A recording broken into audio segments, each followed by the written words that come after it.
Jumpa lagi dengan Ketzafu, tak lupa saya doakan semoga kalian semua diberi kesehatan selalu. Di film ini menceritakan tentang seorang wanita yang kembali ke masa lalu untuk menyelamatkan ibunya, yang terbunuh oleh psikopat di masa depan. Langsung saja ke alur ceritanya. Film dimulai dengan diperlihatkan pada suasana hari perayaan Halloween tahun ini. Seorang gadis bernama Jamie, yang saat ini duduk di bangku SMA, bersiap untuk pergi ke suatu konser rock. Ia dan sekeluarganya memang tak merayakan Halloween di rumahnya. Diketahui, jika Jamie ini merupakan cewek yang tomboy, dan kerap kali tidak nurut dengan nasihat orang tuanya. Too loud. Honey, I'm just trying to save your ear. Kebetulan, vokalis band yang ingin ia tonton adalah teman ibu dan ayahnya sewaktu masih SMA yang bernama Eddie. Sebelum berangkat, ibunya yang bernama Pam, sempat melarangnya untuk datang ke konser tersebut. Karena Jamie tetap keras kepala untuk akan berangkat, Pam pun menasehatinya agar hati-hati jika sedang berada di luar, apalagi jika menonton konser hingga larut malam. Pam membekali anaknya dengan berbagai macam alat perlindungan, jika sewaktu-waktu terjadi bahaya pada Jamie, meskipun Jamie menganggapnya itu lebay. Namun Pam sangat mengkhawatirkan keselamatan anaknya. Kekhawatiran itu dipicu dari pengalamannya ketika seusia Jamie, Pam terpaksa harus kehilangan 3 orang sahabatnya bernama Tiffany, Marissa, dan Heather, yang dihabisi oleh psikopat dengan mencuculnya sebanyak 16 kali pada 35 tahun yang lalu. Kasus itu sempat menggemparkan masyarakat kotanya pada tahun 1987 bahkan hingga kini, cerita itu masih sering diberitakan, karena pelakunya masih belum tertangkap. Pam pun mengizinkan Jamie keluar dengan satu syarat, bahwa dia harus diantar dan dijemput oleh ayahnya yang bernama Black. Stay safe, honey. I love you. Lalu Black pun berangkat mengantar Jamie untuk menjemput temannya yang bernama Amelia. Dan saat sampai di depan rumahnya, mereka bertemu juga dengan ibu Amelia yang bernama Lauren. Tampaknya, keluarga Lauren ini juga tidak biasanya merayakan Halloween di rumahnya. Sementara itu, Pam yang sedang sendirian, harus merayakan Halloween seorang diri, yang seketika itu, anak-anak tetangganya mengunjungi rumahnya untuk meminta sedekah permen. Tak lama kemudian, ia mendapatkan tamu yang mengenakan topeng menutup seluruh mukanya. Namun secara mengejutkan, pria itu mengeluarkan sebuah pisau dan inilah yang terjadi. Pam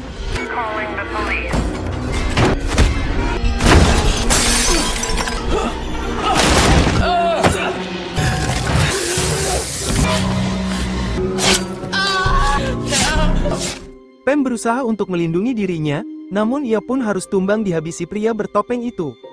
Pada malam itu, polisi telah tiba di rumah kediaman Jamie. Kepolisian mengabarkan, jika pelaku pembunuhan berantai tahun 1987 telah kembali pada momen Halloween. Kali ini dan targetnya adalah Pam, karena ciri-cirinya yang sama dengan 3 sahabatnya dulu, yakni dicucul 16 kali tusukan dalam tubuhnya. Pihak sekolah Jamie pun turut berbelasungkawa atas kepergian ibunya. Atas kejadian itu, tak lupa pihak sekolah mengedukasi para siswanya yang lain, agar mereka bisa menjaga dirinya masing-masing jika dalam bahaya.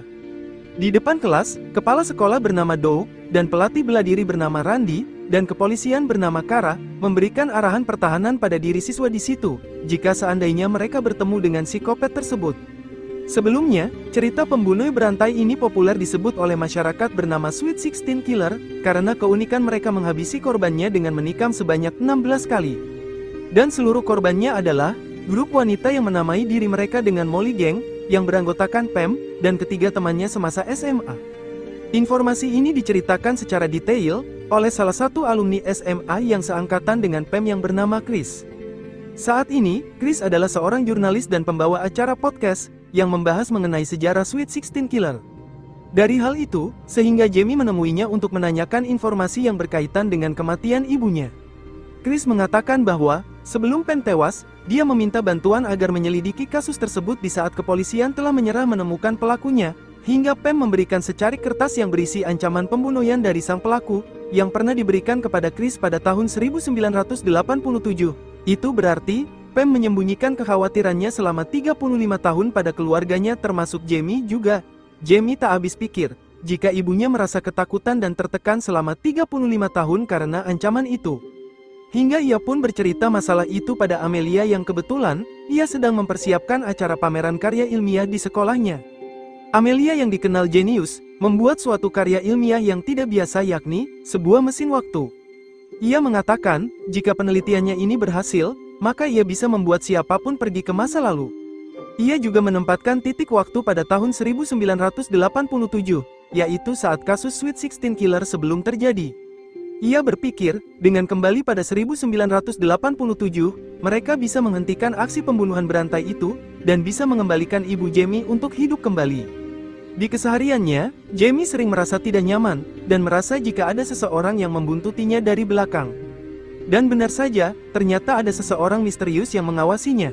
Kini Jamie terus memikirkan tentang siapa di balik pelaku pembunuhan terhadap ibunya dan teman ibunya tersebut.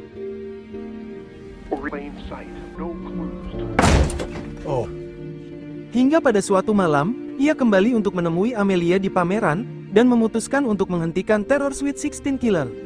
Ia meminta tolong pada Amelia, agar membuatnya bisa kembali ke masa lalu dengan mesin ciptaannya tersebut. Namun siapa sangka, pria bertopeng itu muncul, mengincar dan mengejar Jamie. Hingga Jamie berhasil bersembunyi di mesin waktu milik Amelia. Ia tak sengaja menghidupkan mesin tersebut, hingga pembunuh itu mengetahui posisinya. Jamie yang panik pun menekan tombol secara acak.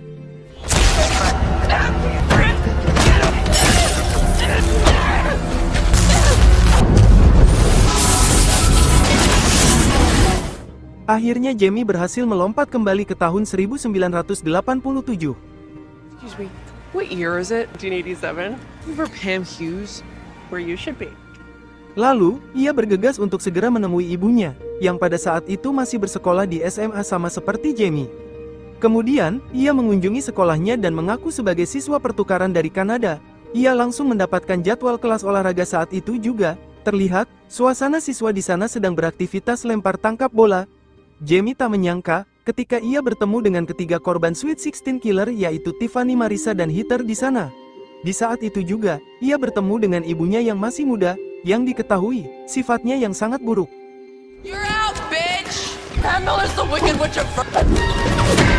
Mereka sekelompok geng yang bernama Molly, yang menjadi primadona di sekolahnya pada saat itu. Mereka terkenal sombong dan angkuh, karena memiliki standar status sosial yang tinggi.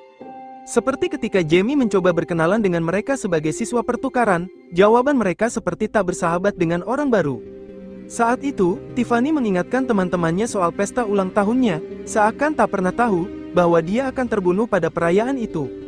Jamie tidak akan membiarkan perayaan pesta itu berlangsung. Está bien, vete a la mire, more. Spanish, bitch. Cancel the party? I'll cancel. Kemudian, ia mengunjungi polisi yang bertugas, dan memberitahukan bahwa akan ada pembunuhan di pesta ulang tahun Tiffany. Polisi itu yang merupakan ayah Kara, malah menganggap cerita Jamie adalah khayalan. Karena di daerah ini tidak pernah terjadi pembunuhan berencana selama bertahun-tahun. Mereka menertawai cerita itu, dan menyuruh Jamie agar kembali ke sekolahan segera. Jamie pun teringat, jika ibu Amelia yang bernama Lauren, juga sama bersekolah di SMA tersebut. Lalu ia mencari Lauren dan berharap, jika ia dapat percaya dengan ceritanya. Tanpa permisi dan salam, Jamie langsung masuk ke kelas Lauren, dan mengajaknya bicara. Jamie menceritakan jika dirinya berasal dari 35 tahun di masa depan, melalui alat buatan anaknya yang terinspirasi dari buku catatan Lauren. Setelah panjang lebar menjelaskan tentang kasus Sweet 16 Killer juga, akhirnya Lauren percaya dan mau membantunya mencegah pembunuhan berantai itu. Jamie mengantar Lauren melihat mesin waktu yang Amelia buat di pameran karya. Lauren pun menganalisa cara kerja mesin itu, dan akan memperbaikinya untuk Jamie agar bisa kembali lagi ke tahun Jamie tinggal. Sementara di masa yang sekarang, Black melaporkan Jamie ke polisian, karena Jamie tidak kunjung pulang ke rumahnya. Amelia yang juga di sana, memberikan info jika Jamie terakhir terlihat berada di area pameran karya ilmiah di sekolahnya. Amelia juga menambahkan, jika Jamie menggunakan mesin waktu karya miliknya untuk mundur kembali ke tahun 1987. Namun tidak ada yang percaya dengan cerita itu. Sedangkan Chris, yang juga ada di sana, terdengar tertarik dan ingin tahu tentang mesin waktu tersebut pada Amelia. Beralih ke masa lalu, Jamie dan Lauren menghadiri pesta ulang tahun Tiffany. Di pintu masuk, mereka disambut dengan 3 orang anak muda yang ternyata, mereka adalah Doug, Randy dan Kara, di waktu masih muda. Randy yang lumayan ngeselin, melarang Jamie dan Doug masuk ke dalam, karena merasa pakaian mereka tak cocok dengan pesta tersebut. Hey, wait! Akhirnya, mereka yang dilarang masuk pun mencoba lewat pintu belakang untuk memasuki pesta tersebut. Us a boost. Milady? Sayangnya, Doug harus tetap di luar, karena tak ada yang membantunya memanjat pagar. Ketika berada di dalam, Jamie terpesona saat melihat seorang pria yang keluar dari sebuah kolam renang, dan membuat Jamie sedikit tergoda. Lauren memberitahu, jika pria itu adalah Blake yang tak lain, merupakan ayahnya Jamie. Namun yang membuat Jamie terkejut, saat mengetahui jika Blake saat ini sedang berpacaran dengan Tiffany sebelum menjalin cinta dengan Pam. Di saat itu juga, ia melihat Pam dan kawan-kawannya di situ, lalu ia menghampirinya. Lagi-lagi, kehadiran Jamie tak disambut baik dengan mereka. Mean girls stick really outdated. Women should be letting each other off. Lisa. Langsung saja, Tiffany memanggil Randy, lalu ia membawa keluar Jamie dari pestanya. Real person? I was worried you forgot to let me in. Sayangnya, ia melihat Blake meninggalkan Tiffany, karena ia mendapatkan info, kalau Tiffany berselingkuh dengan Eddie, penyanyi band favorit Jamie. Tiffany yang galau karena ditinggal pacarnya, lantas langsung melampiaskannya bersama Eddie. Tak banyak berpikir, mereka saat ini berdua di kamar bermesraan dan siap melakukan bercocok tanam. Di lain sisi, Jamie menyadari, jika Tiffany akan terbunuh pada malam ini, dengan panik, ia mencarinya di semua sisi rumah. Lalu ia menasehati geng Molly jika Tiffany sedang galau, dan dia membutuhkan bantuan mereka. Jamie menyuruh mereka segera mencari Tiffany yang dalam bahaya. Sementara itu, Tiffany yang habis dari toilet, melihat Eddie telah hilang dari kamarnya. Tiffany yang begitu polos, mengira jika Eddie bersembunyi di dalam lemarinya. Seketika itu, muncul pria bertopeng dari lemarinya yang tak lain, dia adalah psikopat Sweet 16 Killer. Ia masih saja mengira bahwa itu adalah Eddie yang lagi ngeprank. Weird shit.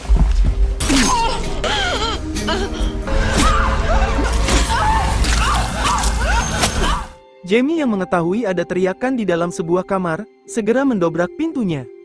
Ia dan Pam pun terkejut melihat Tiffany yang telah tumbang, dan psikopat itu berhasil kabur. Akhirnya kepolisian pun tiba, dan melakukan olah TKP di lokasi kejadian.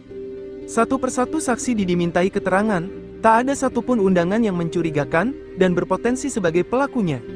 Hingga Jamie pun mengatakan pada polisi, jika inilah akibat mereka tak mempercayainya. Namun ayahnya Kara itu malah menyimpulkan, karena dengan adanya Jamie, tragedi pembunuhan ini malah terjadi.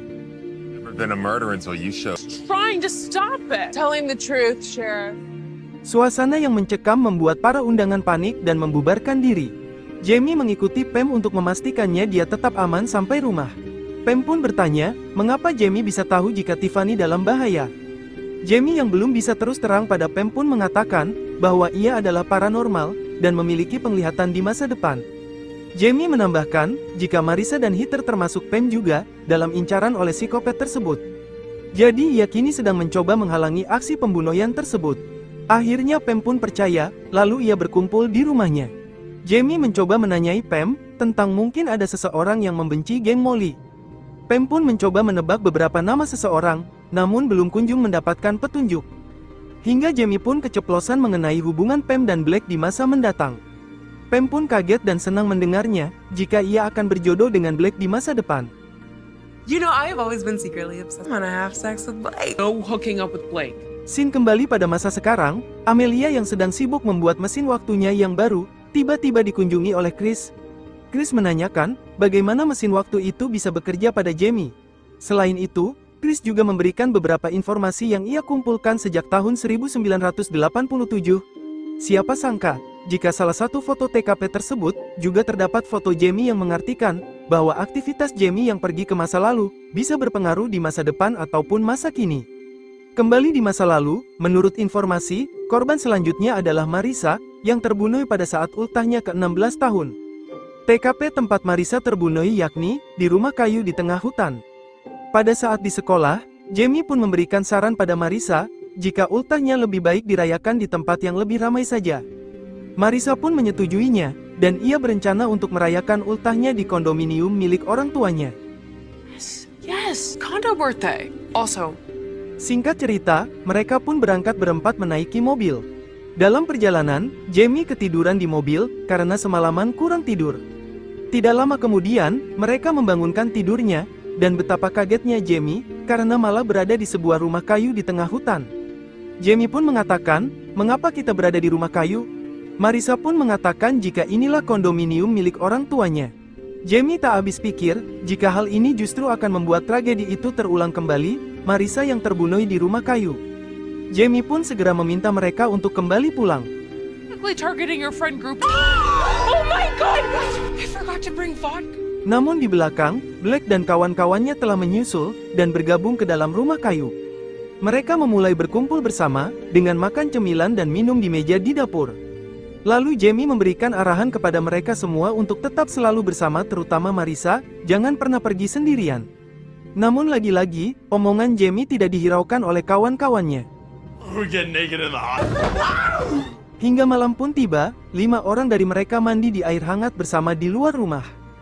Jamie melihat, jika mereka semua kini sedang teler dan terlihat berhalusinasi.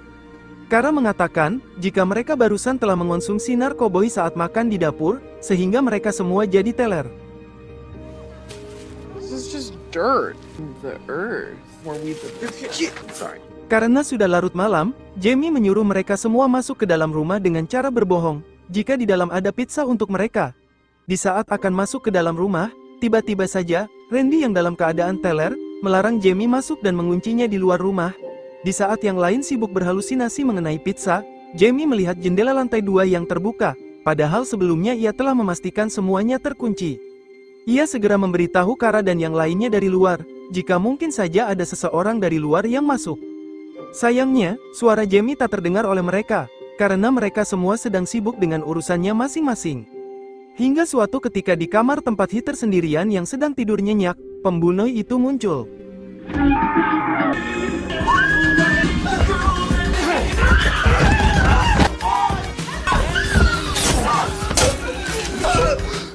Kejadian singkat itu membuat Heather sudah tidak bernyawa lagi. Mereka semua pun melawan pembunuh tersebut.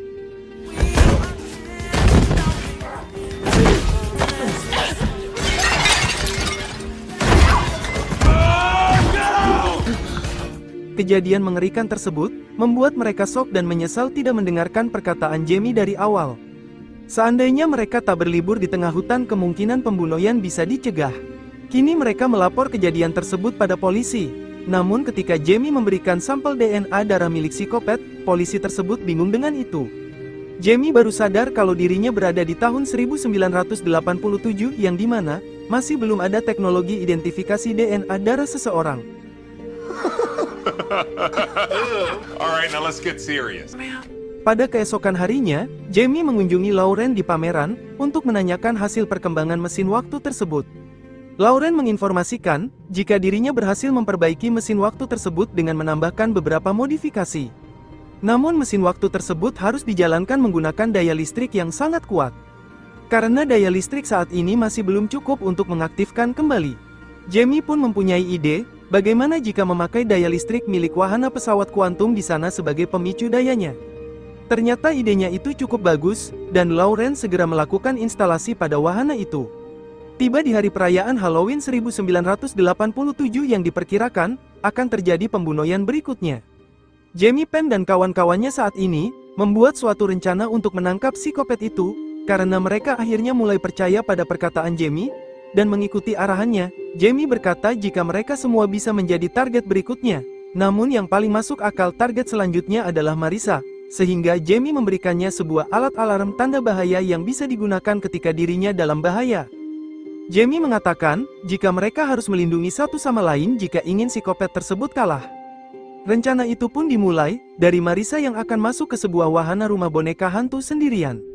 Sementara yang lainnya menunggu aba-aba saat alarm dipencet. Namun ternyata, sebelum Marissa masuk ke wahana itu, dari belakang sudah dibuntuti oleh psikopat tersebut. Lalu psikopat itu masuk ke wahana itu mencari Marissa. Tepat saat itu, mereka yang telah mengetahui kedatangan psikopat itu, langsung saja mereka menyerangnya.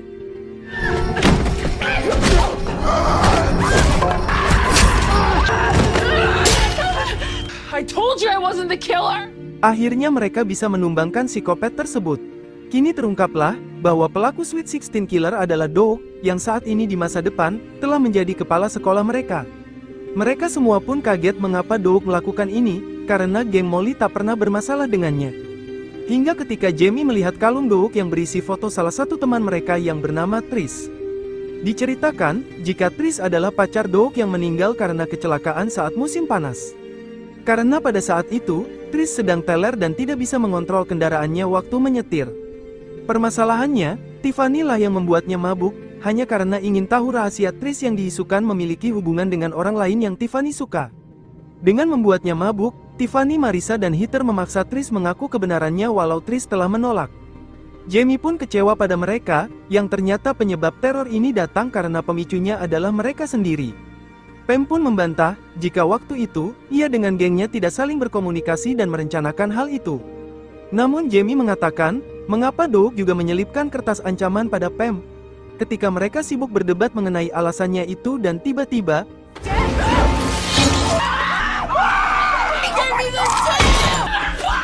muncul Doug dari masa depan yang langsung menghabisi Marissa.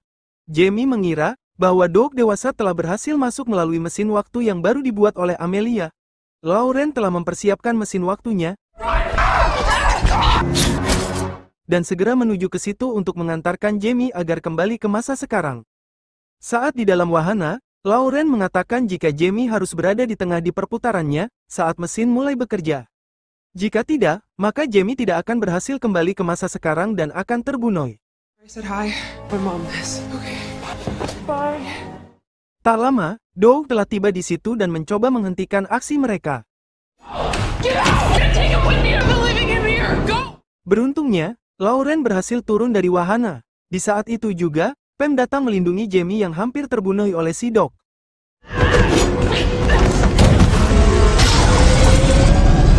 Alasan Pam datang menolongnya, karena dirinya merasa terkoneksi dengan pikiran Jamie, dan memiliki insting untuk harus melindunginya. Mereka berdua pun bekerja sama berusaha menyelamatkan diri, dan menyingkirkan Doug.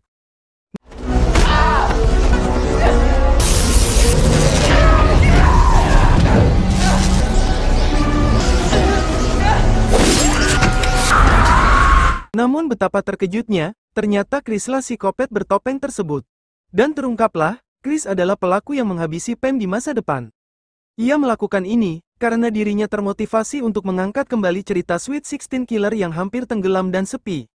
Chris ingin melanjutkan cerita itu agar tetap utuh dan tidak hilang begitu saja. Dengan cara membunuh Pam, untuk memunculkan kembali kasus baru pada pelaku yang sama. Sehingga, tentunya popularitas acara podcast yang dibawakannya akan naik juga. Chris berhasil kembali ke masa lalu secara diam-diam menggunakan mesin waktu milik Amelia, setelah ia berhasil membuat Amelia pingsan. Karena mereka berdua harus kembali ke masa depan, mereka akhirnya berebut pusat putaran wahana itu.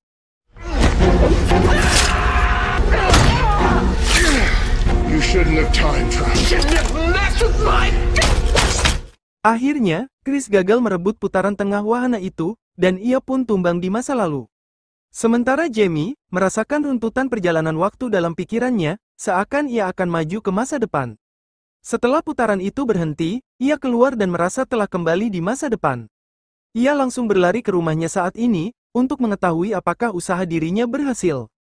Ia memanggil-manggil ibunya hingga suatu ketika, usaha dirinya berhasil. Ternyata, Pam masih hidup di masa sekarang. Face bloody. Big accident. Lauren dan Amelia yang juga datang menyambut kembalinya Jamie, yang telah berhasil menyelesaikan misinya. Lauren dewasa pun menceritakan, bahwa masa lalu yang diubah oleh Jamie berdampak pada masa sekarang, seperti kematian pembunuh asli Sweet 16 Killer yaitu Doug, yang saat ini sudah matoy.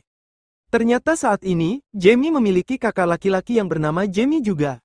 Karena pada 35 tahun yang lalu, Jamie telah mempersatukan Black dan Pam, bahwa di masa depan mereka akan menikah. Jadi berkat motivasi dari Jamie, bahwa kini mereka saling mencintai dan memiliki anak pertama sebelum Jamie. Namun ternyata di masa depan, Pam menamai Jamie dengan nama Colette. Honey, can you help your brother set the table? Akhirnya semua misteri berhasil dituntaskan, sekaligus merubah masa depan menjadi bahagia. Seperti Randy telah menjadi kepala sekolahannya Jamie, dan Kara menjadi kepala polisi. Fucking time travel.